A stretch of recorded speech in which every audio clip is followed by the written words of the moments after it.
This meeting is called to order. Good evening, everybody, and welcome to the Boynton Beach Community Redevelopment Agency Board meeting. Today is Tuesday, April 12th, 2022. The time is now 5:30 p.m. We're going to begin this meeting with first an invocation by Board Member Hay, followed by the Pledge of Allegiance led by Board Member Turkin. Let's all rise for the invocation. Let us pray. Father, we thank you for this day and this opportunity to come together, dialogue, and make decision about this great city that we live in, Boynton Beach. We pray for this CRA board, for our new members, and for our new chair. We pray that you will endow them with wisdom to make the proper decision that will be for the betterment. Father, we can be so careful to give you all the honor and all the praise that you deserve. For it's in Jesus' name we pray. Amen. Amen.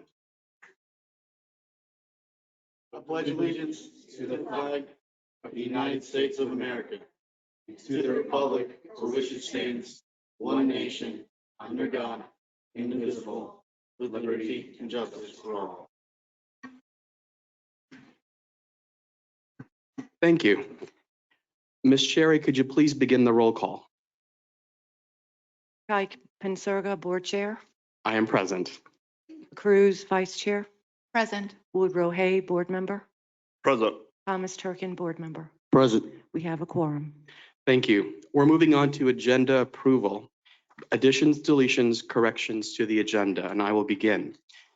I would like to offer the following amendments. The first item is that I would like to move the entire section entitled CRA Projects in Progress. This is item 13A through G, and I'd like to move that to after business. This way, if we have speakers for the business items, we don't have to make them wait so long. So this is CRA Projects in Progress, moved to after business.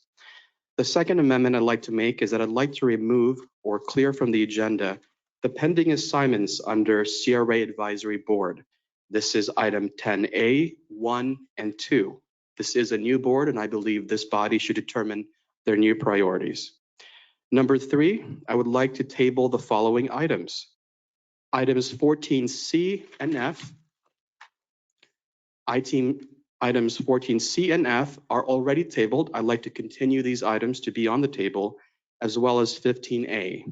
These 3 items are substantial policy decisions, and as we know, we'll be appointing a new member of the CRA very soon, and I want to make sure that that 5th member is able to participate in these discussions. The next amendment, I would like to add one item under new business, a very brief discussion on agenda publication date and deadlines under new business. And I believe that is it for me. Are there any other additions, deletions, corrections to the agenda? I just had a question, Mayor. Yes. You're saying 14C and 14F to continue to be tabled? Yes. Okay, I'd like to second that. All right. So may I have a motion to, I'm sorry, is there any other additions or deletions to the agenda? Board Chair, respectfully, if I could have you amend the order of the agenda and then move to table the items separately, that would be great. Say that one more time. If I could have you amend the order of agenda and then Okay. separately move to table each of those 2 items, I think that would be preferable. Okay. Thank you, So Mayor. let's go ahead and make a motion to amend the agenda to move CRA Projects in Progress to after business. May I have that motion? So move. And may I have a second? Second. We have a motion and a second to move CRA Projects in Progress to after new business. All those in favor say aye. Aye. All those opposed say no. The ayes have it. The motion passes unanimously. The agenda is therefore reordered. Moving on to the other items I mentioned, which were clearing of the CRA Advisory Board assignments, the tabling of 14C and F and 15A, and the addition of agenda publication date and deadlines under new business. May I have a motion to approve the agenda as amended? I'll make a motion to table items 14C, F, and 15A. All right. And everything else you said. All right. Board Chair, again, respectfully, I apologize, but if you could table the items separately, I'd appreciate it. You want separate motions for each of them? For the 2 tabled items, yes, please. Okay. So may I have a motion to table 14C? I'll move 14C. All right. May I have a second? Second. We have a motion and a second. All those in favor of tabling 14C, say aye. Aye. Aye. All those opposed, say no. The ayes have it. The motion passes unanimously and 14C is tabled. May I have a motion to continue to table item 14F? Motion to continue to table item 14F. Is there a second? Second. We have a motion and a second. All those in favor of tabling 14F, say aye. Aye. All those opposed? The ayes have it. The motion passes unanimously. May I have a motion to table item 15A? So move. Is there a second? Second. We have a motion and a second. All those in favor of tabling item 15A, say aye. Aye. Aye. All those opposed, say no. The ayes have it. The motion passes unanimously. I would like to add one item under new business, which is a topic of agenda publication date and deadlines. May I have a motion to add that agenda publication date and deadlines under new business? So moved. Second. We have a motion and a second. All those in favor say aye. Aye. All those opposed say no. The ayes have it. The motion passes. We have a new item added under new business. Moving on to legal. Do we have any updates from our legal? No comments from legal, just welcome to the new board members. Thank you so much. I appreciate it. Moving on to informational items and disclosures by board members and the CRA staff. Do we have any disclosures or informational items? And let's begin with board member Turkin. We tabled 14F. Yes, we did. Do I need to disclose if we tabled? I think you just did. I spoke with Nick Rojo briefly today. Okay. All right. Is that it? That's it. All right. Board member Hay. No disclosures for me at this time. All right. And Vice Chair Cruz. I received a call from Nick as well, but it's not an agenda item. So. All right. I received a phone call from Jeff Burns of Affiliated, and I believe that's it. All right. Moving on to announcements and awards. 8A, Boynton Beach CRA fiscal year 2020-2021 financial and annual report. Executive Director. Yes, good evening, Chair and board members. Twee Shutt for the record.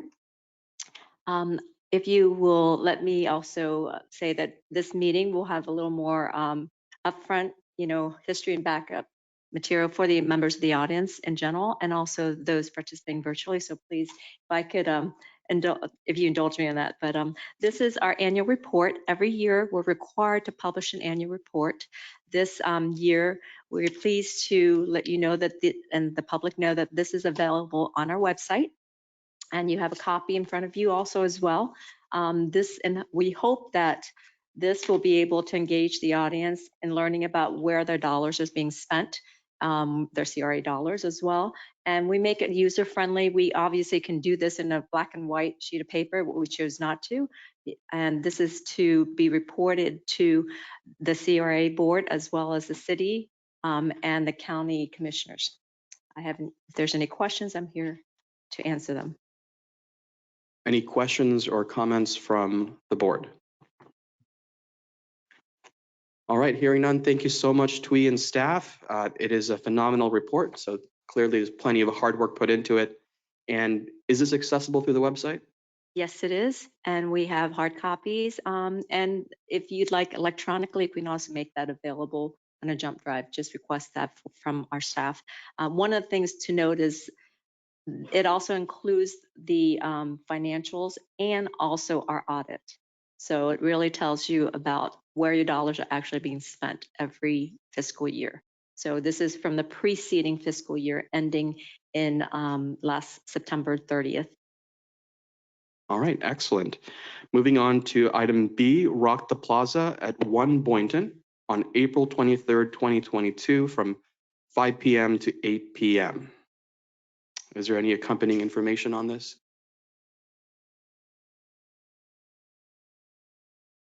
Good evening, board. Mercedes Coppin, Business Promotions and Events Manager. I do have a little bit of information that I would like to share about the event. Board Chair, as you just mentioned, it will be on April 23rd from 5 to 8 p.m. at the 1 Boynton Shopping Plaza, which is located at 1351 South Federal Highway. That is the northwest corner of Woolbright Road and Federal Highway. The free event will feature live music from the band Paul Anthony and the Reggae Soldiers. We will have family-friendly games and activities, and food and beverages will be available for purchase from the businesses located within the plaza. Event patrons will be encouraged to take advantage of a special Boynton Beach Bucks offer that we will be promoting during the event. And parking will be available within the One Boynton parking garage. Can I answer any questions? I'm looking forward to it. Great. Thank you so much. You're welcome. We have a question from the vice chair. I do have a question about the Boynton Bucks. How do people get those bucks and how can they participate? Okay, so it's anyone that's 18 and over can come to the information booth. We have signage on our booth. It's very easily identified at all of our events. Basically, we have a survey that we ask them to complete. Once they complete the survey, we issue them the Boynton Beach Bucks. They're redeemable at any of the participating restaurants, and that's all outlined on the actual voucher that they can turn into the business. Awesome. Just wanted the public to know that. Okay. Thank you. You're welcome. And just to add, this is our way of promoting the local businesses, and this is our way of also, making the services and let the members of the public know that there's proximity of, good services and good, things that they can purchase right within their area. So that's, yeah. Thank you. Moving on to public comments. And before we begin with public comments, I'd just like to read the following statement so we establish the ground rules. This section of the meeting is for public comment on items that are not on the agenda. The public will be given an opportunity to speak on agenda items at the time each matter is considered. Each speaker will be given a total of 3 minutes to comment. However, the board retains the right to reduce the number of minutes prior to the start of public comment. Prior to addressing the board, please go to the podium or unmute your device when prompted and state your name and address for the record. So again, 3 minutes per person. Are there any members who wish to speak on public comment? Please approach the podium. We'll begin with in-person comments first, followed by those virtually. So just approach the podium, and whenever you're ready, I will begin the timer. Okay, go. Good evening, everyone. Thank you very much. My name is James Barton, and I'm with a company called Florida Technical Consultants. Thanks for letting me speak, and congratulations on the new board. My office is at 533 East Ocean, which is above the hurricane. We're a small business. We're an engineering firm in Boynton Beach. We're fairly high tech. We do a lot of technical training, and we've trained a lot of city staff in the past. So we have a very good reputation in the state, and we have some very strong credentials. We really like Boynton, and we'd really like to stay in the CRA if possible. So when the property was purchased last year, I requested that we didn't get evicted, and I was told to go back to the board after the property was purchased. So I figured I'd wait for the new board, and that's why I'm here. So we understand that there's a development happening. We're just hoping to stay as long as we can. I know the previous board voted not to extend any leases or renew any leases, but perhaps we could just extend it to the point where we know the hurricane's leaving, but it's very difficult to find a new spot in Boynton right now. We want to keep Boynton central to our company, Florida Technical Consultants. We think it gets the city a lot of exposure in the technical realm that I work in. And any help we get in extension will help with our search. And we're still hoping to set up a training facility, and it would be very difficult if we didn't find the right spot. So that's all I wanted to say. Thank you very much.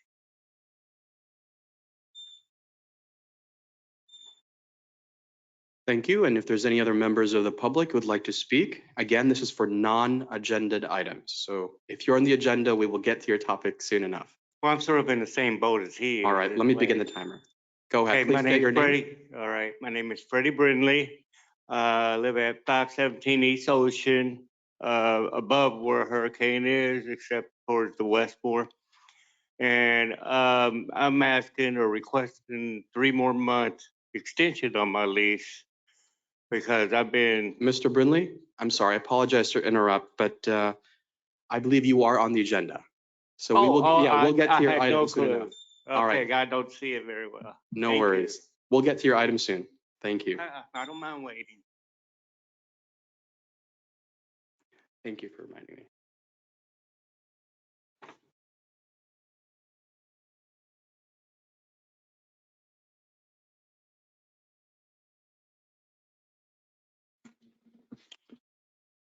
Ernest McNulty, 710 Northeast 7th Street, Unit 407. It's a condominium in Harbor Hall Inlet 1, a nonprofit corporation, 45-year-old, 28-unit condominium that sits directly on the water. I mean directly. As a matter of fact, the salt water comes under our building almost every other day. And I'd just like to say to the members of this board and any other board, for the last year and a half that I've lived and purchased here, you haven't returned one email. You haven't been willing to come out once. You refuse to come out when the property is under 3 feet of salt water flooding our foundation, just like Surfside in Florida. And I know you all take exception when I come up here and say, isn't it interesting, Mr. Hay, District 2, that you won't return an email? With all that's going on in District 2, you don't want to talk to anybody. You won't come out. You prevent all your building department from coming out. You won't let them write violations. And what do? You sit up here and make deals. Now, what do I mean by make deals? I work a lot in New York still, New Jersey, Pennsylvania, a lot of corrupt places. And I tell you the truth, I never thought coming to Florida, and I still don't think Florida is anywhere near corrupt from where I came from. New Jersey is the #1 place in the country for corruption and pollution, by the way. But little did I know, within places in Florida, within counties and within municipalities, it's as bad or worse than New Jersey. And wouldn't you guess where I purchased a home? It's my opinion that this is very bad, Boynton Beach. Now, let me give you another example. We're working a lot of cases up in New York. You see the deputy governor got arrested today? Yeah, New York. And you see for what? Political corruption with developers, accepting funds to get reelected for 3-4 years. We've been working on that. And every time I make comments about elections in this city and appointments and boards and city managers and mayors or whatever, you come after me and anybody that agrees with me. How? You send police to harass us. You don't respond to emails. And then you work in your own little groups where you all support each other when everybody knows who's helping who's connected politically, where the money's coming from, and how you got elected. We only have 9 seconds left. So what do I say? You need a serious investigation here. And I mean of this past election, just like New York.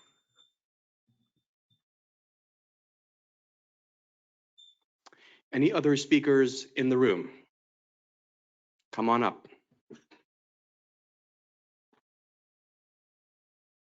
Please begin whenever you're ready, and don't forget to state your name and address for the record.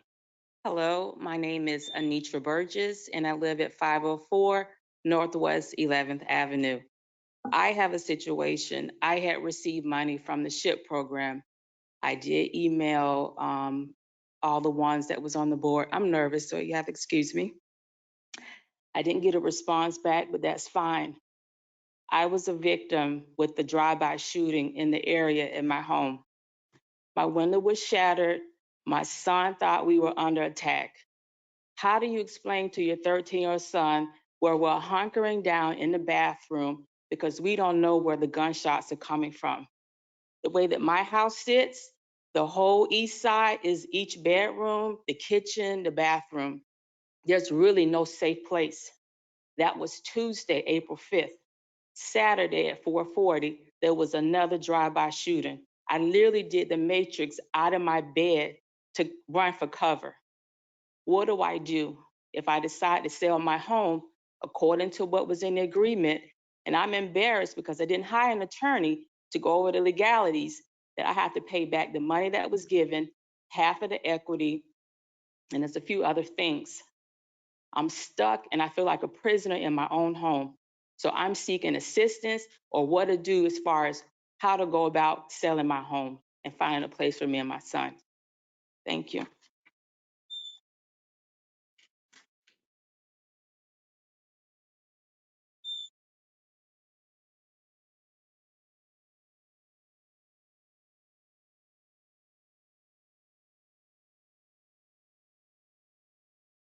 Good evening. My name is Marissa Hollis. My address is 514 Northwest 12th Avenue, and I have to piggyback off of Ms. Burgess. I'm one block over from her.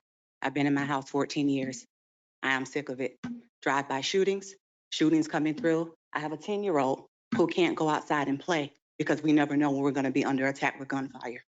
I'm sick of it. I, too, am considering selling my home that I worked hard for. I don't feel safe in my own neighborhood that I grew up in because every time you turn around, there's gunfire. Kids cannot play because someone's going to be an innocent victim. When is it going to stop? Boynton Police, excuse my French, does not give a damn. They take their sweet time to get there. There are older people in the community. They can't run and duck for cover like the younger ones do. It needs to stop. I've been in the community. I live in the community. I grew up in the community. It needs to stop. Thank you.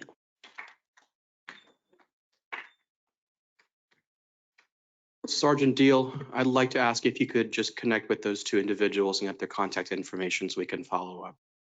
Are there any other speakers in the room? All right, seeing none, we're going to move on to speakers online. Ms. Kerfman, are there any speakers online? There are no speakers online. All right, seeing no other speakers online or in person, I'm going to close public comments. Thank you, everybody. Moving on to the next item, CRA Advisory Board. We've already cleared the pending assignments, and in terms of their reports, I was informed that they did not have quorum last meeting. They had no meeting and therefore no report to provide at this moment. So we're going to move on to consent agenda. Is there anyone who would like to pull any items from consent agenda?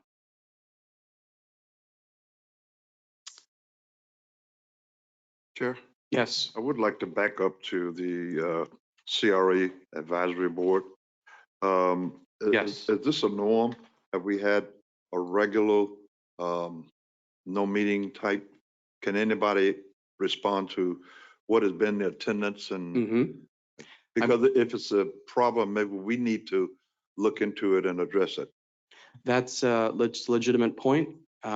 Board Member Hay, and I would defer to our Executive Director who knows more about the attendance records.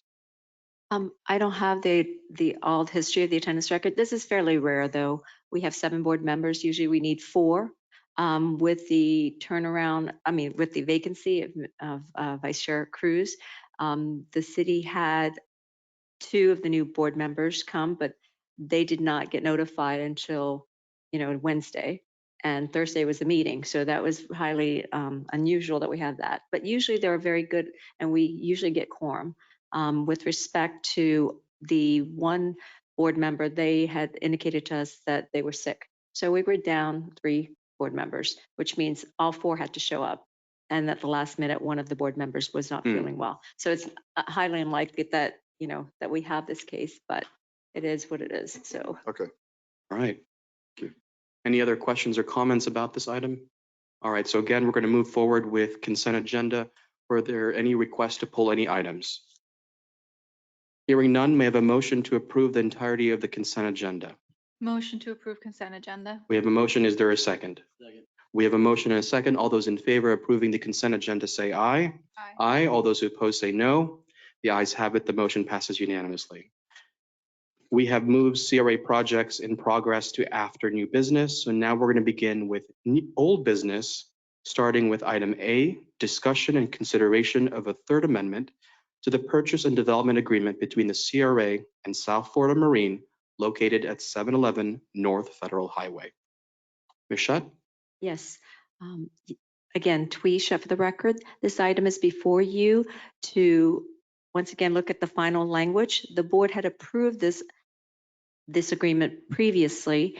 The applicant owns a marine, vehicle sales, so boat sales business. They were given approximately $50,000 for a job creation funding or grant money. It was to hire part-time and full-time employees. So if they would hire new employees, they would get a certain amount of money back. Their request previously was because due to the pandemic and due to the lack of available qualified people, they were slow in getting the jobs filled. However, they would wanted to take the money and reward their employees, just those that have remained. The board has acted and said that that was not something that's appropriate for this amount of money. It was for job creation. So the board agreed on not limiting it to a time certain, which is November of this year. The board in turn had basically approved that they could hire the new employee and get a certain percentage upfront versus getting the money in the back end. With that, we had revised the agreements that's before you right now. However, we noticed that there was not a termination date. And so our request from staff is to have a termination date. With all our agreements, there should be a termination date or else it just goes on and on for years. The applicant, the Woods, have requested that we have the termination date of next fiscal year, September 30th, 2023. Staff has no objection. It's to allow her enough time to get new employees and fill those positions. I believe she says is she here or online virtually?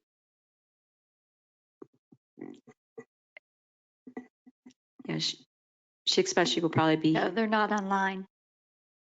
But we have no objection to that request. So we would like the board to consider that and direct staff to add that termination date onto the agreement. All right. Thank you for that summary. Are there any questions or comments from members of the board? Yes, I just want to make sure, can we make this the final extension? Yes. I'd like to move to do that. I agree with that, that this should be a final, so I would second that.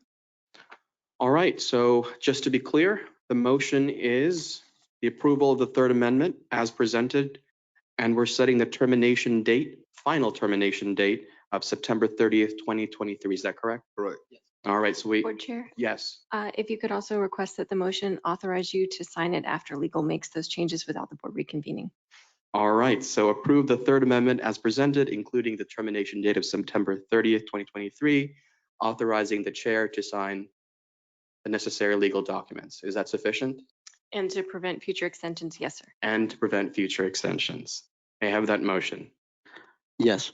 And we have a second. Second. All right. All those in favor, say aye. Aye.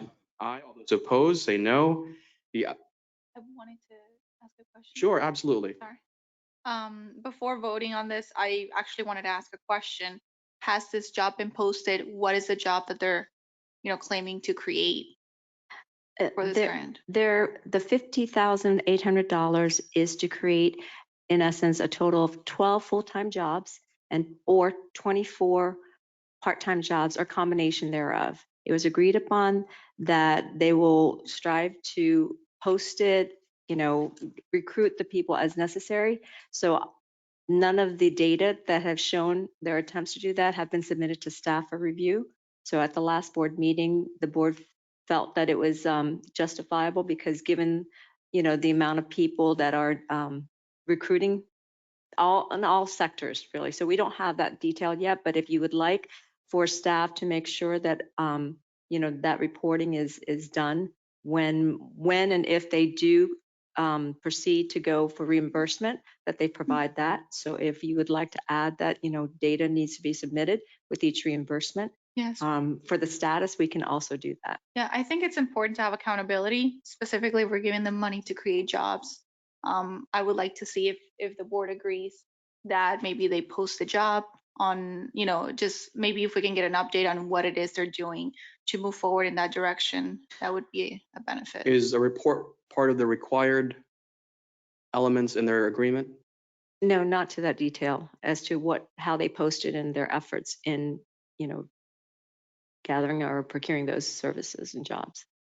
So why do we need to know how they post the market? No, I guess my statement wasn't how do they do it. I just wanted to make sure that they are in fact posting the job and, doing their due diligence and getting to that point of fulfilling these vacancies.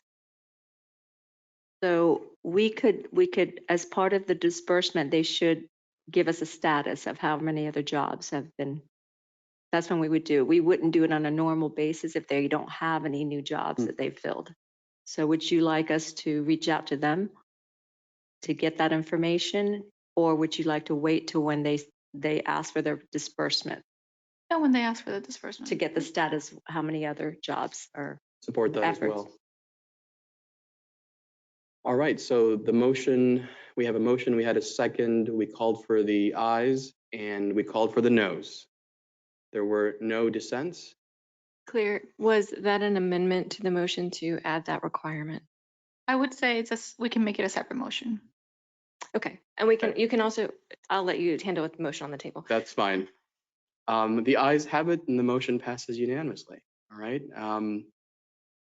If you do not wish to make it a formal agreement requirement, you can just direct your staff via consensus to follow up without making an amendment to the agreement. Vice Chair Cruz, would that be? Yep. All right. I support it as well. So we have consensus. Moving on to the next item. It is 14B, discussion and consideration of a second lease extension request for Mr. Freddie Brinkley, located at 517 Half East Ocean Avenue, apartment 5.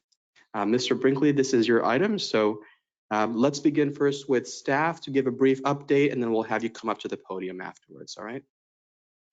Oh, as a history backup for the members of the audience and the new board members, this unit is part of what we call the purchase of the 511 East Ocean Avenue, formerly owned by the Oyer family. This one last unit is remaining one of the 5 units that are on the upstairs of the 511 East Ocean Avenue building. Mr. Brinley has received a 90-day extension. His lease expired back in January, and it has expired in April. He is current with his rent. He's just seeking the ability to stay longer. He hasn't indicated how long, and it's really board discretion. I will leave that up to Mr. Brinley to talk about that. One of the reasons that we basically have an issue or concern with extending it for longer than what's necessary, because this is a very non-conforming building. There are some liability issues. As far as scheduling is concerned, we're not, and eventually we will tear the building down in light of the redevelopment effort in 115. However, it's not going to cause a big irreparable damage to us or whatsoever for an extension at the board discretion. That's it. I'm here for any questions. Question, how real is the liability for us from a CRA standpoint? Taking it that the building is kind of falling apart. Yeah, well, the building is in fair shape. However, where the code problem is on the second unit, there is no, under today's code, the means of egress is not in compliance, meaning there is no direct pathway to the ground. The only way he can get out to the ground floor is through walking out onto the roof and then to a secondary staircase that goes down to the alleyway. So in today's building code, you need to have an immediate exit, either a 2-hour rated stair corridor that exit you right out to the ground floor. Pretty much that is not going to happen unless we retrofit the building, and we would probably not do that because we are scheduled to demolish this for redevelopment. So it's not going to fall down today or tomorrow. It's just there's an issue if there's a fire or some emergency that requires an exit, and there's no safe exit there in accordance to today's code. That's where I was going. In case there's a fire, we could be held liable, being that there's no real good exit of that building. I don't know if it's legal or not, but maybe we could ask for some type of waiver or something of any injuries. And I would be in favor of the extension on those grounds, but to a building that's already, not up to code, and we're going to extend it another 90 days or whatever we're going to do, is problematic for me. So could I have you legal to chime in on that? We can look into drafting a waiver. However, I know that there are restrictions on waiving habitability of buildings, and that it's not always possible. So I don't, I would need to look into it more, but I don't believe at this moment that I could fully waive any liability to the CRA. All right, any other questions or comments from the board? Board Member Turkin? Yeah, I'd like to piggyback off of what Board Member Hayes said. I think we could get that done.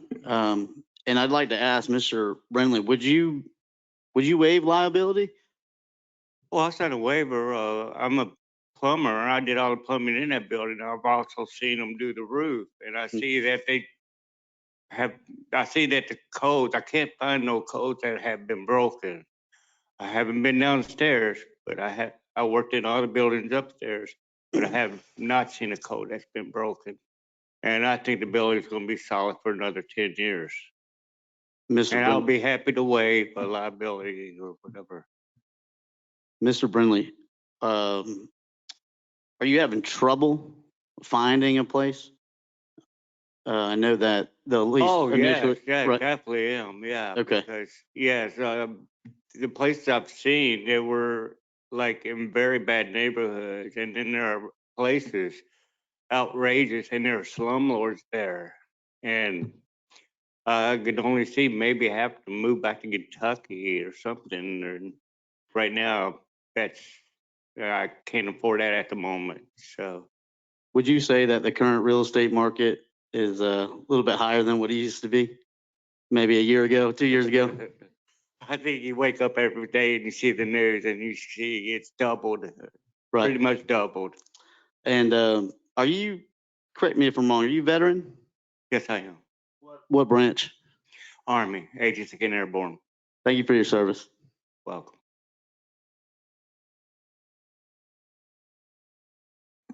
Vice Chair Cruz, did you want to make a comment? I empathize with the situation. I know the real estate market is extremely expensive right now. I know it's tough to find a place.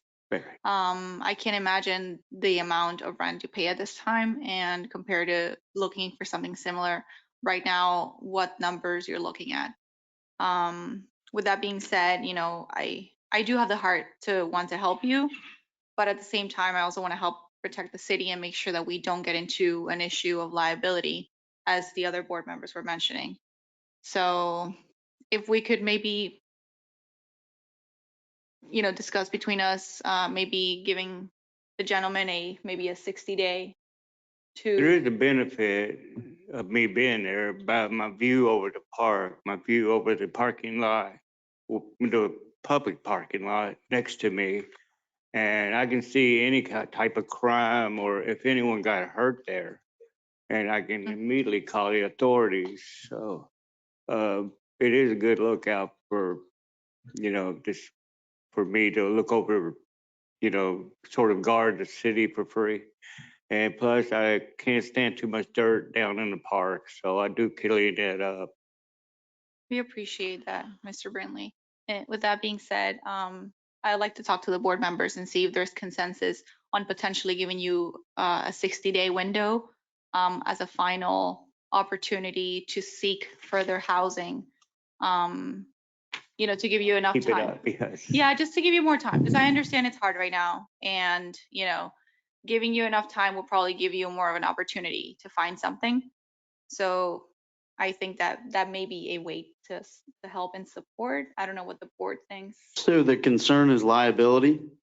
So what's the difference of the liability if something happens within 60 days and then something happens within 90 days? I mean, the lease expired in January, correct? It was renewed and then the 5th of this month is when it expired. Okay, so were we liable from since January? Have we been liable?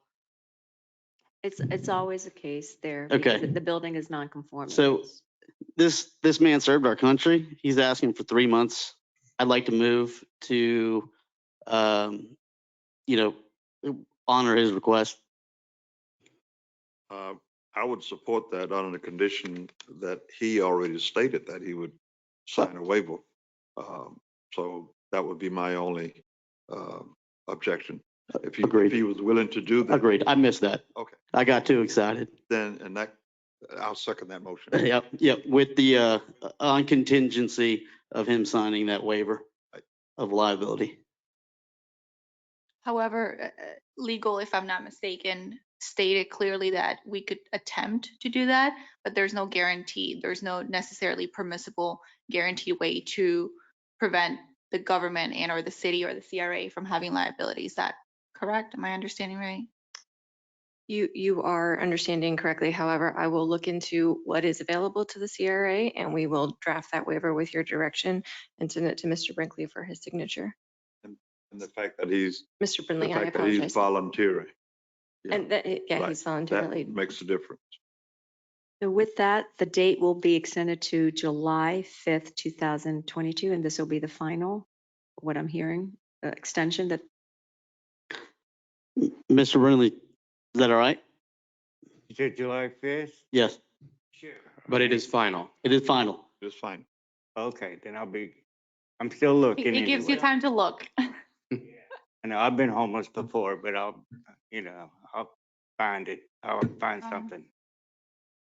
Also, as I understand for veterans, there is a department within the county. It's the Palm Beach County Community Services Department.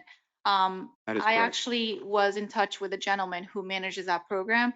If you wouldn't mind sharing your contact info, again, also as Commissioner Turkin said, thank you so much for your service.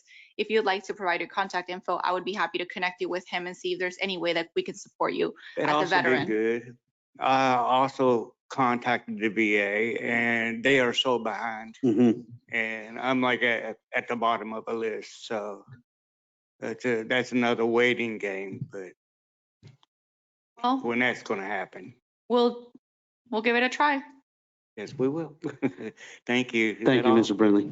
All right, so it's very All clear to right, me y'all have a that, great night. Bye-bye. thank you, Mr. Brindley. We have a motion to approve an extension for a total of 60 days. It is a final extension to July. 90 days, I'm not sorry. 60 days. Thank you for the correction. 90 days to July 5th, 2022. And we have a motion from Board Member Turkin. With pride. Excellent.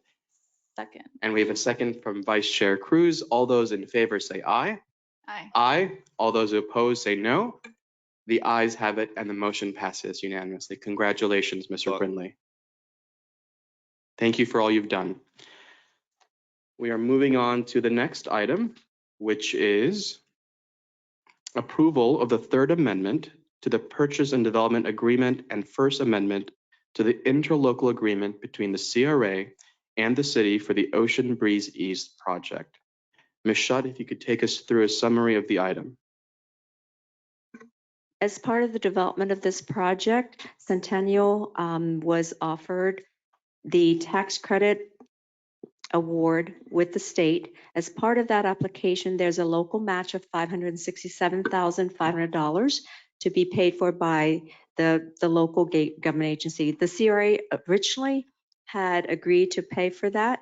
However, in securing the state application grant award, not grant, the LIHTC, which is the low income housing tax credit award, that we felt it was better that it come from the city instead of the CRA. So subsequent to that agreement, we entered into an interlocal agreement with the city to pay the local match. The project was developed and has been fully occupied since 2020, which is a kudos for Centennial because they did it during the pandemic. And that shows also how much needed the affordable housing is in this area.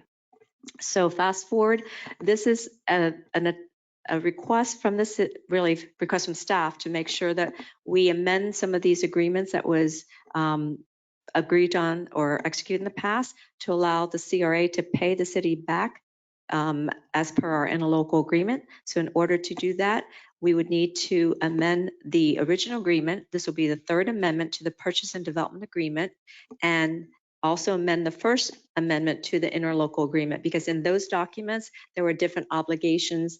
You know, we either have to pay Centennial or the Centennial has to pay the city. So this makes it whole. Ms. Elizabeth Broke is here. I saw she was here. But we did talk and forward everything to her, and she indicated to us there is no problem with that. if there's any other questions, I'm here. All right, any board members, any discussion? So from my understanding, this item requires two separate motions. Yes, it does. Okay. And for the first amendment to the interlocal, it'll need to go to the city commission. So you, as sitting as a city commissioner, will be acting on that item. And I would request that you make it subject to legal approval. So should your city have any minor legal cleanup items, we could make those items without bringing it back before you. Of course, anything substantive would be brought back to you, but we don't anticipate that. Yes, I believe the statement provided in the agenda backup makes it subject to legal approval. Excellent. If there's no other questions or comments from the members of the board, I'd like to request a motion to approve the third amendment to the purchase and development agreement for the Ocean Breeze East Apartment project and authorize the board chair to execute subject to final legal review. May I have that motion? So move. Motion, is there a second? We have a second. All those in favor say aye. Aye. All those opposed say no. The ayes have it. The motion passes unanimously. And the second related motion is approve the First Amendment to the interlocal agreement between the City of Boynton Beach and the CRA to provide for the payment of the local government contribution under the Florida Housing Finance Corporation State Apartment Loan Program for the Ocean Breeze East Apartment project and authorize the board chair to execute subject to final legal review. May I have that motion? Motion to approve. Second. We have a motion and a second. All those in favor say aye. Aye. All those opposed say no. The ayes have it. The motion passes unanimously. We are moving on to the next item, which is letter E, consideration of approval of 500 Ocean performance audit for year ending December 31st, 2021 for compliance with the direct incentive funding agreement. Good evening, Board Chair, Vice Chair, and board members. My name is Vicki Hill, CRA Finance Director. According to the DIFA that was signed for 500 Ocean, this would be the third year out of 10. Before we had Sky Boynton LLC, the direct incentive, it was sold to Avanti, and now they have complied. And what they will get will be $464,617, and what will stay with the CRA will be $154,872. And we are asking for approval for that. Just as a quick history on this, the DIFA is the TIF tax increment funding. We normally do this to help development come and really develop to the way that the CRA feel there's a need at that time. At that time, we were encouraging commercial businesses in the mixed use. And so the DIFA, or the tax increment funding, was to use to offset the cost to bring commercial down to develop our downtown. So under this agreement, the first 4 years, right, Vicki, we are reimbursing 75% of the tax that's being paid, and that's where you see that $464,000. But that's really what it is, to bring commercial down to the downtown. We normally do not fund these things just for the purpose of funding a mixed use. It's got to be a public benefit, something that the CRA felt that's needed at that time. And that time, early on in our redevelopment stages, we felt that we need to encourage commercial uses. So that's for the public notice. Are there any questions?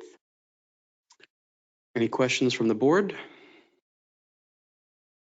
All right, so hearing none, may I have a motion to approve the performance audit as submitted and authorize release of DIFA payment number 3 in the amount of $464,617 to Avanti Residential 500 Ocean TICI LLC.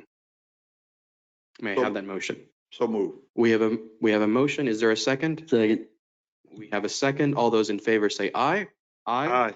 All those opposed say no. The ayes have it, and the motion passes unanimously. So that's one more item down. Now we are moving on to new business. And the next item is consideration of a waiver of the right of first refusal for the property located at 508 Northwest 12th Street, Boynton Beach, Florida. Ms. Shutt? Yes. Yes, Board Chair and board members. This property was the subject of several amendments. The owner, Ms. Lysandra Hodgins, has entered into an agreement for the Home Buyer Assistance Program. In the past, this program was developed to be able to help homeowners achieve their dream, getting to the house with subsidy, which they otherwise wouldn't be able to afford on their own, getting a loan with the bank. To date, there's been several amendments here in your backup material, with the latest being there is, so let me wind back. Originally, the subsidy from the CRA is $47,000 for Ms. Hodgins and her family to be able to occupy the property. The original purchase price was $157,926. There was a refinancing that was allowed by the CRA. And as I said before, the original HAP grant is $47,000. Currently, the amendment to date that was approved by the CRA allows for Ms. Hodgins to be relieved of this payback for $47,000 if she brings in an eligible home buyer, which she has indicated she does have one. And also, if she did not bring in an eligible buyer, that she is to repay a reduced amount of $15,000. So with that, CRA staff has reviewed the information that was provided to us, and the buyer is qualified. And with that, what will be needed from the board is approval of a previous requirement that she is to notify us so that we can have a first right of refusal to buy the property at a market price. So the market, actually the contract right now is for $355,000. And what will be needed from the board is a waiver for the right of first refusal, in which case, once that's approved, our attorneys can draft up a satisfaction of mortgage so that Ms. Hodgins can go move forward with her closing. So she's here to ask for that waiver, right of first refusal. All right, so what I'd like to do is just hear questions from board members first, and then we'll proceed next to the family. Are there any questions or comments from the board members? All right, hearing none, let's go ahead and proceed. Ms. Hodgins, welcome. Thank you. Lysandra Higgins Wilson, 508 Northwest 12th Avenue, Point Beach. I was just brought in today to see if I could get the waiver for the right of refusal from the CRA board so that I can proceed with my closing that has now been extended twice. All right. Well, I would like to say that I fully support it. The previous board has already made that agreement, and I want to honor that previous agreement. And so at this time, if there's no further discussion, I would like to request for a motion to waive the right of first refusal. Motion to waive right of refusal. Second. We have a motion and a second. All those in favor say aye. Aye. Aye. All those opposed say no. The ayes have it. The motion passes unanimously. We have waived the right of first refusal. Thank Congratulations and best of luck to all of you. Okay. you. Appreciate it. We'll be in touch Okay. tomorrow. Very good. We are moving on to item C. Consideration of fiscal year 2021, 2021-2022 budget amendment for unreserved fund balance. Ms. Hill. Good evening, Board. Vicki Hill for the record. Again, we had our 2021 audit, and after the audit was completed, we do have money to give to the board to reallocate. We have a little over $1.1 million, and staff is asking that $500,000 of the monies be put towards the Boynton Beach Boulevard Streetscape Improvement Project, and the remaining balance go towards property acquisition. We have the post office at 217 North Seacrest that we will be purchasing on or about February 2023, and we need those funds to secure that building. Is that under contract, the purchasing of the post office, out of curiosity? Yes, sir. Okay. We have already paid the deposit. We still owe $1.4 million. Oh, okay. I was gonna say, just remind me what the cost was. On It was that. 1.6. Okay, Yes, sir. very good, very good. I, I agree with all of that. Okay. Any other further discussions from anybody else? All in. All right, we have a motion to approve, and I'd like to just read the full motion so it's clear. The motion before us is to approve the budget amendment resolution number 22-01 for the reallocation of unassigned fund balance in the amount of $1,135,316 for the general fund to the project fund, line item 02-58200-406, that is $500,000, and 02-58200-401, $635,316. May I have that motion? So moved. We have a motion and we have a second. Thank you so much. All those in favor say aye. Aye. All those who oppose say no. The ayes have it. The motion passes unanimously. Completes another item. I would like to ask one question as far as the 500,000. Do we have a feel for what we're going to spend most of that for? Is it shrubbery, streetscape type of stuff? I can answer that. Okay. This project is the Boynton Beach Boulevard Complete Street Project. This is a project that staff had applied for a grant with DOT to make sure it's a street improvement project to narrow the lanes, to have additional area for the sidewalk. So to increase that as well as slow traffic calming down. This amount is a local obligation. DOT will not pay for a lot of the additional, if you recall, several years ago, we had the the wave pattern sidewalk. We wanted to make it unique for our namesake, the Boynton Beach Boulevard. So this will pay for additional costs that DOT would not cover. Decorative pavement, it will pay for, any of the, at that time, the street lighting that would be required for that. So DOT will pay for the gray concrete, the lane changes, the additional items, but not the decorative things. Okay. So this will help pay for it. Okay, my So- concern is that we don't, will this come back before us when you lay it all out? Because I don't want what happened to, 4th Street over there, and the narrowing of the street over here in Cherry Hill, to the point that it's difficult to drive through. I know we're gonna do our best to make sure that it's adequate, but can we see this before it actually happens? What the board, yes, I can probably do an update. We did an update a couple months ago, but this has already been in the works. We received $2.9 million towards the project from DOT. So Okay. with these, we received also the grant in 2018. So it's a 5-year period. So we've been doing this in the works. The right of way still remains unchanged. Good. So the width is the same. It's just you're going to get 11, a typical cross section is 11 feet on the north side, and that will be adjacent to a 9-foot sidewalk. So right now we have a 6-foot sidewalk there. So you are getting the extra footage from the lane will be dedicated to the sidewalk. Good. Then you'll have a 10-foot lane, then you have a 10-foot median, a 10-foot lane on towards the south side, and another 11-foot, and then you have a 10-foot,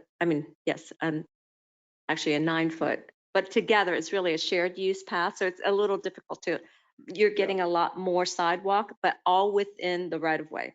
Good. And the 11-foot is for the bus lanes. So it is still gonna be, accessible for all vehicles. It's not gonna shrink the curb or any of that down. You'll have exactly what you have. It'll just be a lot more room for pedestrian-oriented movement. Very good. Thank you.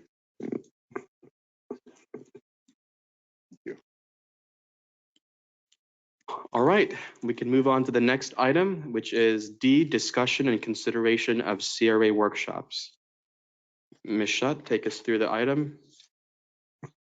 Yes, this item is to suggest several dates and informal workshop discussion of 2 to 3 hours for the board to be able to get some experts in the redevelopment field to help your decision making and to be for you to be brought up to speed with a lot of the things that we'll be looking at in this upcoming fiscal year, the budget coming up, all the redevelopment projects. It is broken into 3 parts. One is just general CRA 101. I believe our board had expressed, to have the ability to educate the CRA board members as well as the public and what we do that's different than the general obligations of the city. And staff thought with new board members coming, it would be nice just to have that knowledge, and also be nice as a refresher course for obviously the old board members. The second set of topics will be related to redevelopment financing and budgeting. And we're hoping that can be taking place after the general CRA basics. And then July 26th, we had anticipated, during that month to have a discussion on the CRA affordable housing. So we have indicated several models of delivery of affordable housing, so we can bring in experts for that as well. It's really purely your discretion how you would like to have these, if you want to have them back to back, or if you want them per month. We'd like to have it in a non-CRA or non-city commission week, which leaves you the 4th week. It can also be in the weekend as well. We also feel that it's important that, of course, this has to be notified, and the public members are welcome to attend, but not to participate. It'd be beneficial for them to see, as other experts are coming in the field, and or experts in the related field like finance and development. Ms. Shutt, to be clear, the advisory board members, they are or are not welcome. It's not for them, but all members of the public are They'll welcome. still be able So to they be in can the audience. Yes, they can Okay. view it. We can make options to have options of recording it if we need to. So that fee, estimated cost would be $1,000 that we're asking to hopefully have it recorded per meeting. So. Absolutely. I think this is a great idea. And anything that we can do to better ourselves and help us better serve the public, I'm in favor of. I'd like to hear from my colleagues on the dais here what their thoughts are on these workshops and scheduling as well. Anyone like to begin? Board Member Turkin. Thank you. What's the time frame we're looking at? So each meeting, we're looking to approximately 2 to 3 hours, meaning 2 hours for speakers and question and answer, and maybe for if it's a lunch hour, maybe for lunch for an hour for lunch. But you can do it as a working lunch if you need. The money I estimate would be like $1,000, depending on the place where we hold it. If it's here, it would be just having the videographer or someone tape it. And make it available virtually, with the taping. We can post on our website. And 2 hours, we feel that would be necessary to get those topics in versus a whole day event, because Right. you guys are busy and we respect your time, but we're here for any other input that you would like. Yeah, so my thought was maybe consolidating 2 of them. Okay. I don't know what the rest of the board thinks. I think majority of us, are busy during the day. Working schedule. Right. So if we could consolidate, maybe we have 3 total. Mhm. So yeah, maybe we could consolidate 2 of them. I would say if we do consolidate it, it would have to be on a weekend. Oh, if that's absolutely. Yeah, if that's Oh, yeah, we're possible not- with everybody else. Maybe I can't do lunches in the middle of the day. I do have to teach, so. you're looking at a half day with 2 topics. Question, what would be the total of everything? Like how many hours would it be for everything? We can do it as much as you want. However, you want to have time to absorb it because it's going to be a lot of information. So I would recommend maybe the first 2 topics could be consolidated in a half day session, 4 hours with some breaks in between. Or if you want, we can probably have some of our local restaurants. We can cater the food and bring the food in. So it won't waste time to go out and do all that stuff. We can have sandwiches or something provided for those 4 hours that you guys are discussing. So would it be for example, a morning session, lunch break, afternoon session? Yeah. That could work. Or it could be morning, breakfast, and then, lunch on your own. It's up to you, but four, Not too early. yeah. So basically 4 hours. We would need 4 Okay. hours of your time. Yeah. And we'll work the refreshment however that fits. We'll So set that aside. I like the idea, Board Member Turkin, that we consolidate at least 2. We'll put it on a weekend. What about the third session? The third session, it's, again, we will only need about 2 hours. But if you want to get in depth into all those items, we can make it a 3-hour as well. So we can work within your time frame, maybe a half an hour for each speaker, to do what they need to do and for question and answer for those 3 types of models that we've recommended, the land trust model, the housing authority model, and then also the nonprofit affordable housing model. So is Saturday a better day for you guys? Yes. Saturday works. Yeah. Saturday for all of them. For The all of first them. one will be Saturday also So for we 4 will- hours, correct? And then We the do third, 2 on the first Saturday date that we pick. And then the next Saturday, we do the last one for 3 hours. 3 hours. That works with me. Get a general idea of if you want to do it mornings on the first session for 4 hours or afternoon, it's up.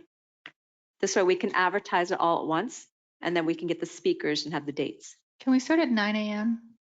Okay, 9 to 9 to 1? 1. Is that good for That everybody? works for me. Then lunch will be Good as to go. part of that. Lunch break, and then we'll come back for the second half. Okay. Right. Okay.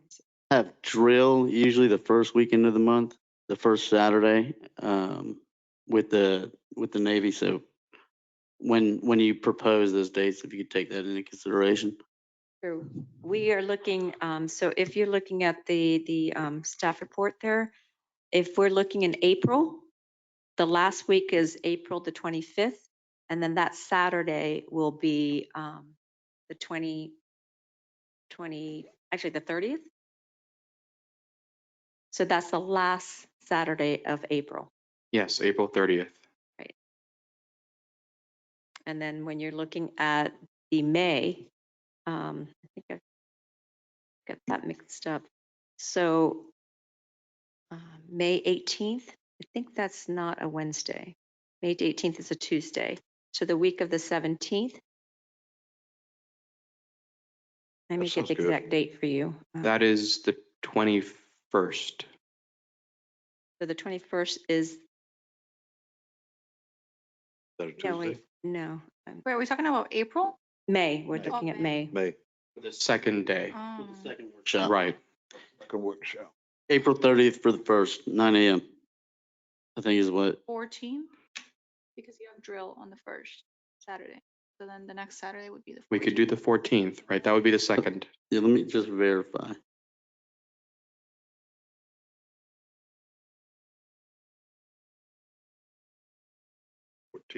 Second Saturday. Yes, the 14th is the second Saturday. Now that will be, the second week will be the CRA board meeting, and then you have commission on the third week. So if you're okay doing it on a Saturday, that's fine. I just want to make you aware of that. May 10th is your CRA board meeting, and then May 17th is your commission meeting. If you want to go on the 14th, there'll be a pretty high, a busy week for you. That's okay. Yeah, that's okay Okay. with me.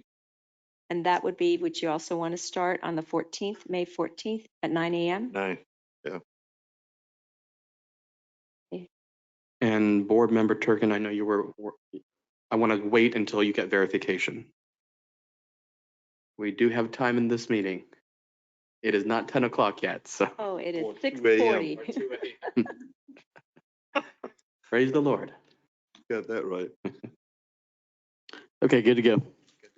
Excellent. So we have a consensus. Recap, Oh, April let's- 30th, Saturday, April 30th, 9 a.m. And then it'll continue after that.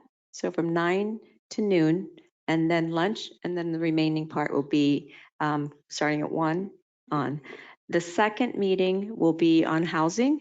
It'll be on May 14th, Saturday also, starting at 9 a.m. till noon. Don't hate me. I read it wrong.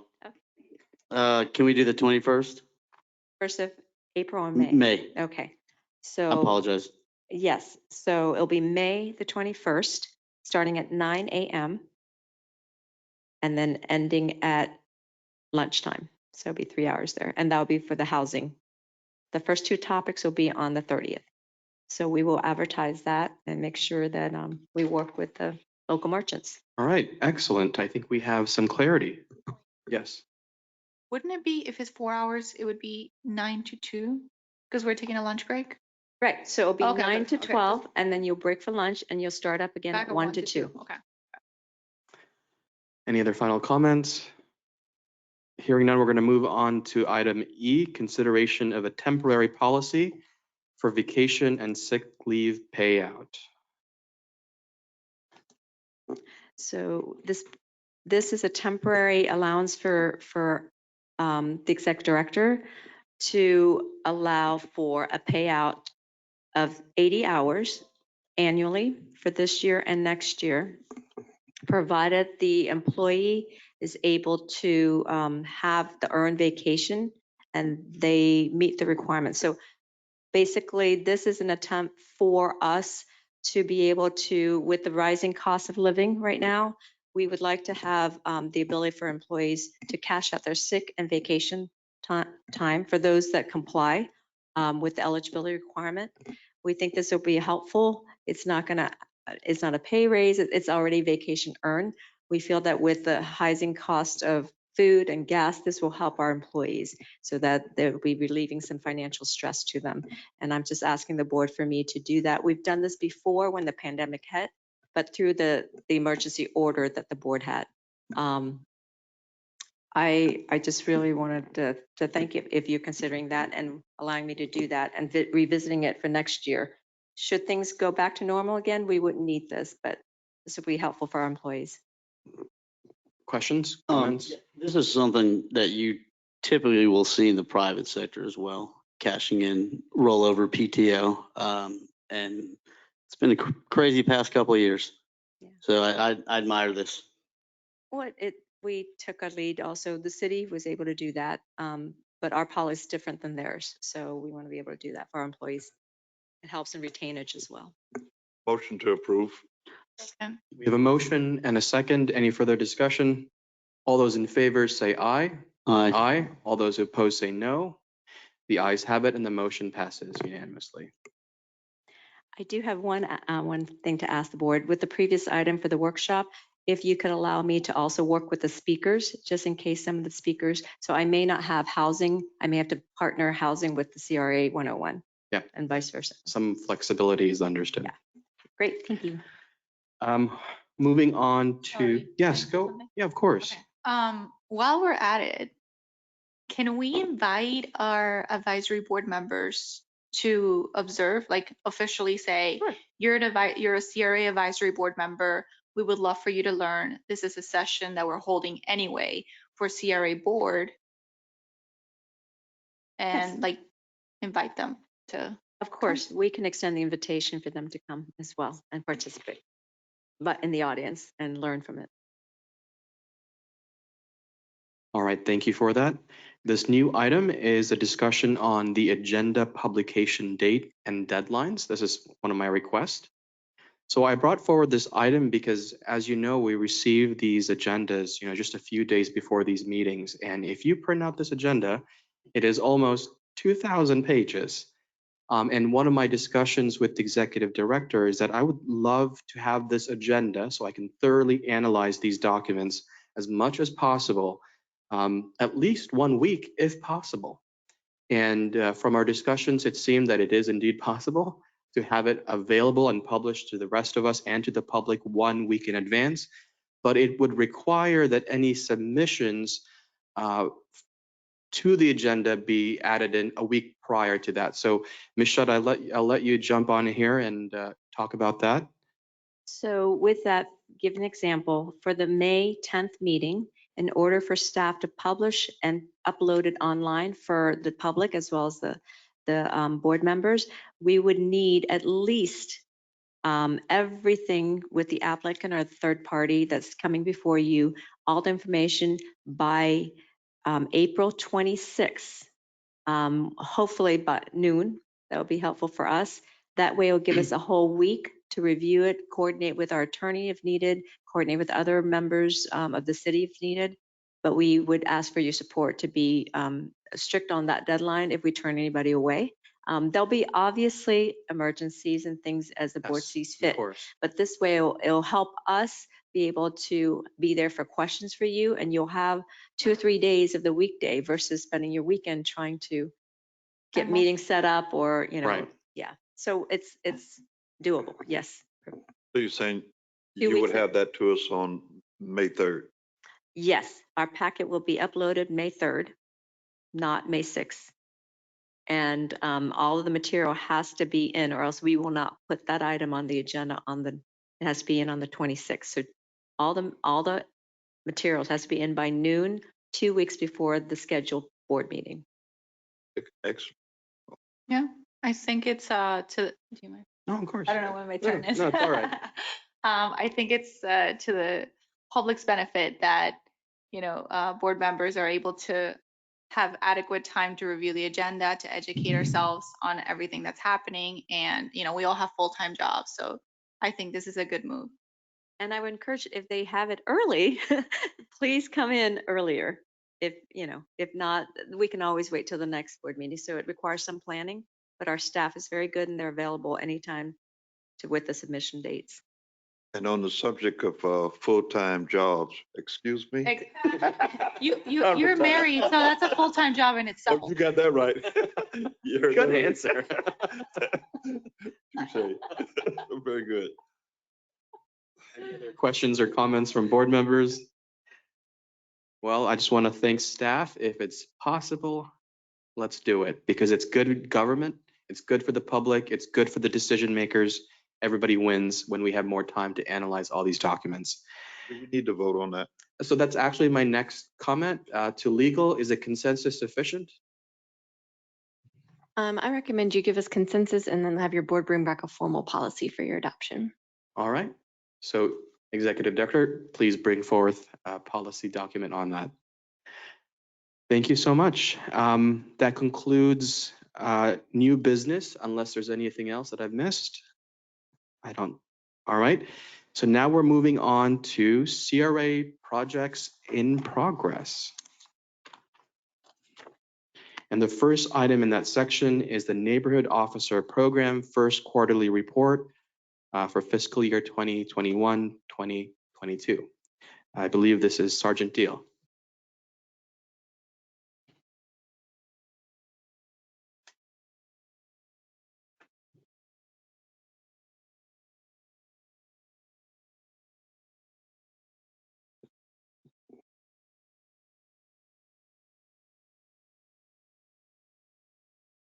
Good evening, Henry Deal, Sergeant, Point Beach Police Department. Congratulations, everybody. Thank you. Your new seats. This was some time ago now. Obviously, it's the first quarter of this fiscal year. If you scroll to the bottom, a lot of it is just a lot of the normal stuff regarding hours worked and things of that nature. But the last few pages of the photos of the quarterly report. It was the holidays at this time, so it's kind of going back a few months, obviously. During this time, we did a lot of the National Night Out. That's that photo there. That started in October. That was postponed from August. If you remember, it was a rained out event where we were able to go to Barrier Free Park along south of Congress and did some community outreach there. And then that was, like I said, early October. So again, a lot of the activities you can see here, we attended a blood event at St. Joseph's Church, I think it was, or no, that was up at North Seacrest. The PSA Vasquez and Officer Paramore donated blood. I think also Paramore actually donated blood for the first time there. And then we did Shop with a Cop. You can see some shopping with Officer Paramore and officers alike. This time of year with the holidays, we give a lot, we donate a lot to a lot of families. You can see that filling up the SWAT truck, filling up carts, going to homes and people in the especially District 2 area, and just going homes that are identified by the local guidance counselors of Galaxy, Forest Park, Poinciana Elementaries, and also other schools in the area, Congress Middle School and so forth. And we go and we identify these families that need a little extra through our partnerships, and we make it a little extra happy holidays. So that's what a lot of these photos are for from that time frame. So I know it was a little dated. I was on vacation last month when the commission met, so I apologize for the delay, but I didn't want to bring it up when I was on vacation and you guys didn't know what was going on in these photos.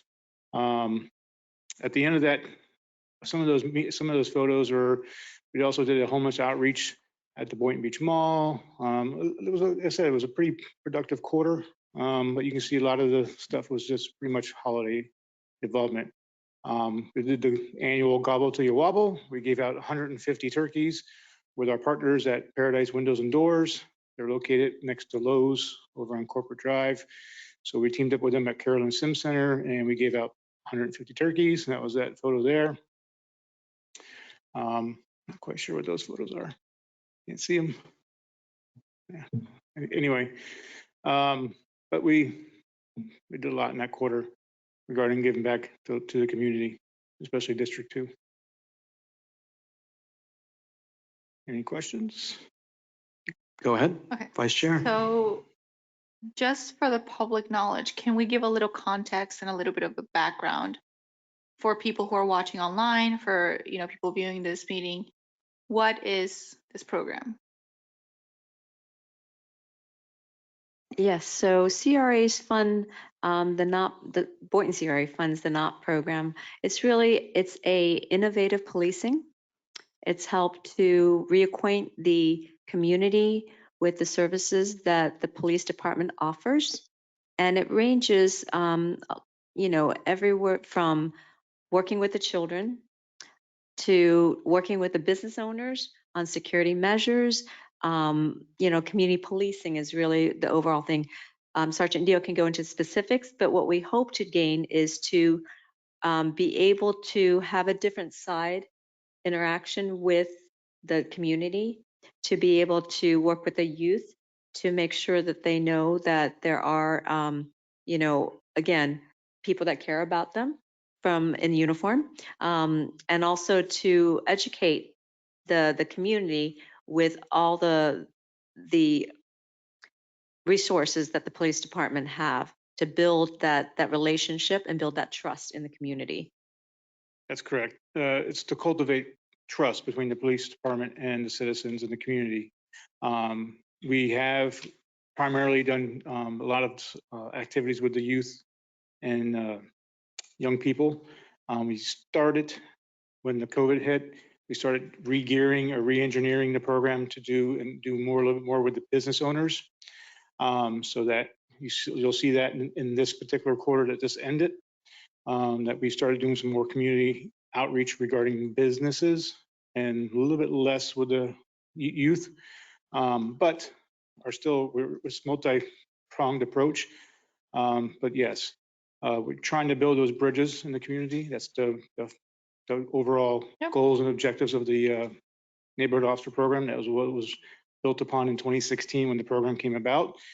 We are outfitted with 2 full-time officers and 1 non-sworn or civilian employee who had just came out of training yesterday. So his name is Public Service Officer Aide Colon. So we'll get him up and running next week in training. So it's a work in progress. But and when we do the shopping, do we provide gift cards or something for the kids to shop, or how does that work? I know it's a little detailed, but yeah, Shop with a Cop is donated to the city or the police department, and that's a separate entity. We go to the schools. Okay. The shopping that we donate to the families that we identify through the schools, the guidance counselors say, hey, we have a special family. Those are from donations and within. And the CRA board does look at budget planning from your budget. And as you can see in the attachment, the last attachment, there is a breakdown of the, you know, how much the $524,627 go towards. So Thank you. I just recall, and I participated in one of those shot with a cop, and it was very touching. The young kid must have been 8, 9 years old, and he had $100. Okay, instead of looking for toys and things for himself, he was looking for toys for his siblings. And I said, "Aren't you going to get something for yourself?" He said, "No, I have enough, but I want to take care of my sister, my little brother." I mean, that just tears you up, you know, to hear a kid care that much. And it's an excellent program. Uh, I plan to participate in the next one and the next one and the next one. It's a great program. Beautiful. Hey, you're giving me goosebumps. I know. Sorry, it's true. And what you're saying is factual. Every year, we have those young men and women that buy for a parent or a single mom or a single father, and it breaks your heart because they are buying, and you're like, no, no, this is for you. You know, this is for you, an opportunity to get something for yourself. And they're like, no, no, mom really wants this, and you're like, okay. And at the end, you're like, we have some money left over, but and they're like, nope, I only have $100 on this gift card. Yep. And then usually the officer comes out of pocket X dollars. So Yep. yeah, it's a good all the way around. Yeah. Oh, yeah. and that's not what the CRA funding is for. Nope. That gets donated. No, but It's for salary. that's a whole yeah. different, it's a whole different thing, but we Yeah. participate in that. And again, it's just, it's part of the bigger, greater good that we do. All right, are there any Thank you so much. questions or comments from the board members? Thank you so much, Sergeant Deal, for all the work you've done, as well as your entire team. Thank you. Thank you. We're moving on to item B, CRA Economic and Business Development Grant Program Update. Will this be my Miss Hill or Bonnie? Good evening, Board. Bonnie Nicklin, Grants and Project Manager. Hi, Bonnie. Hi. Just a quick update. We have a balance of $312,577 for the remaining of the fiscal year. I still have lots of businesses calling. Everything's very active, and I have several pending for May. So, and as you can see on the agenda tonight, you approved 2 new ones. And I'm here for any questions. Just a quick note to add, in the bottom of that, we also have the new business tax receipts. So for this, in our effort to connect developers with ongoing or new businesses are coming in, we also forward, if there's any construction related businesses, we forward those to our developers that we may be in discussion with to let them know that there are goods and services available in the construction industry if they need to hire from within the city of Boynton or within the CRA area. So Questions or comments? I said business name here, Southern Yankee Guns LLC. Is that the gun store that's off Ocean next to Cafe Frankie's? Yes, that's the Okay. address. Yes.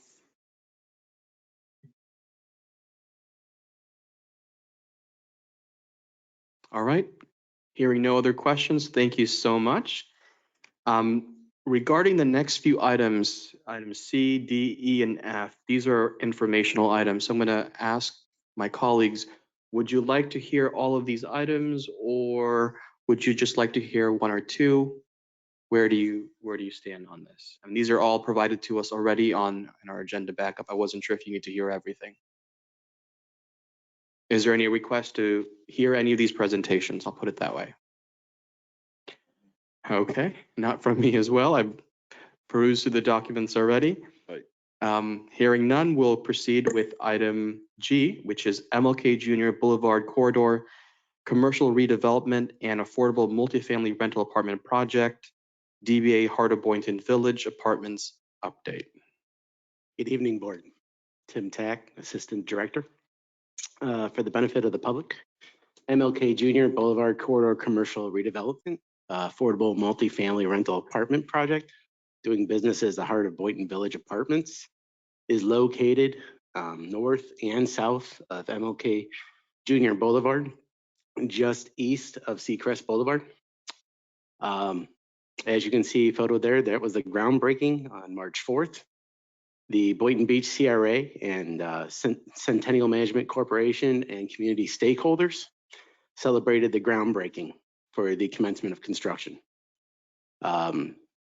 When completed, the project will provide 124 affordable multifamily rental units, as well as 8,250 square feet of leasable commercial space. Since the groundbreaking, the project site has been cleared. Concrete footers are being formed and poured, and the concrete block is being installed, as you can see on the photo here. That was, if you go back one, was the east building looking north towards MLK Junior Boulevard. On the next one, that is the north building looking south to MLK Junior Boulevard. And you can see that they got the footer or the form boards in place for the footers. And the next one is just a different angle of the same. So you can see that there's quite a bit of activity within, roughly 30 days since the groundbreaking. And until completion, at the direction of the board, or if you would like, we could come back every other month and give you an update on what's going on with the project, or monthly, as this seems to be moving quite quickly. So that's up to you. If this time you have any questions, fire away. Go ahead, Board Member Hay. No question, but I would like to hear something at least once a month, because this is absolutely exciting to me. After watching this property over decades, just sit there with nothing going on and look at this. This is beautiful. It's finally there's some construction going on. There's action going on, and the community is really excited about what they're seeing. And I think it's going to be an outstanding project, just like the Ocean Breeze East is an outstanding project. And I see this one being the same way. So I can't hear enough of it. Okay. So I would love to hear something at least once a month on this project. Give me an update. Yes, I support that as well. Yep, and then driving by too, I remember when we initially drove by with staff, looking at this now from then, it's a huge improvement. And Yes. I've worked in construction. That's what I do in the military side, and moving quick. That's pleasant to see. I'm also looking forward to the jobs report. When do you think we'll see that? So per the agreement with Centennial, you'll see there's two requirements. There is the original development agreement, which requires a 6-month report starting from December. So your 6 months will be June 1st is when the report's due. With the commercial component where the CRA is funding the actual component, all the commercial base of the 8,250 square foot of that is due July 1st. So you're going to be looking, we hope to bring both of those back to you in July's meeting. So yes, that would be the report on the job fair and the status of how many hirings that they have in their effort to hire local. And then also the progress on the bays, the 7 bays that is within the commercial. The commercial? Yep. We are very, very positive to report, happy to report positively that we have a lot of merchants that are local. They're looking for, to relocate from their current place now. If you recall, this is going to be held at $22 maximum square foot plus the CAM, and it's to be held at that price for 10 years with years 6 to 10, where there'll be some minor escalation for the cost of living or 3%, whichever is less. So this is something that your dollars are going to be paying for to offset. And I know the last we heard recently, Palm Beach County, the retail rental rate is up at $30 square foot right now. Wow. So You said local small businesses are moving in to these bays. well, we are getting applications ready to forward to Centennial. They are going to basically look at the application. They do require that the businesses be in business for 1 year. And so that's. But are they local? Yes. Several people are just from, blocks away. Excellent. Yeah. This is when we talk about building wealth in the community. Here we go. Yep. And they can take advantage of our grant that Bonnie is in charge of, the Excellent. rent assistance as well as the commercial improvement. Yes. Thank you. So I'd like to add, earlier in public comments, we had James from Florida Technical Consultants concerned about where he's at now. Could we maybe facilitate him to send an application, Centennial? It just seems that there's an obstacle there and we may have a solution. Well, actually, all of our grants are available for businesses that are, basically placed out as a result of redevelopment. So any of our rent assistance, if he finds another location that's more appropriate, or any of the commercial improvement are available to him, I guess he would need to probably fill out an application and make sure that he submits the correct information so that we can forward it to Centennial. So it's probably a first come, first serve, making sure that he gets information in. But any other location he can find, we do offer our grants up to $25,000 for non-food establishment, as well as up to $1,250 per month for 12 months with the possibility of 6 months extension. So that he's allowed to be able to do that on his own anywhere else if he chooses. So yes, we can offer it to him. I don't know if it's the appropriate location, but we Right. can certainly make sure he gets the application. Just want to do our due diligence. Sure. All right. Are there any final comments from the board members? I believe we are at the end of our business. And I am having a hard time because it is 7:06. And I believe that's a new record. It is very good. May I have a motion to adjourn? So move. We have a motion. Is there a second? We have a motion and a second. All those in favor of adjourning, say aye. Aye. All those opposed say no. The ayes have it. Motion passes unanimously. We are adjourned. Love it.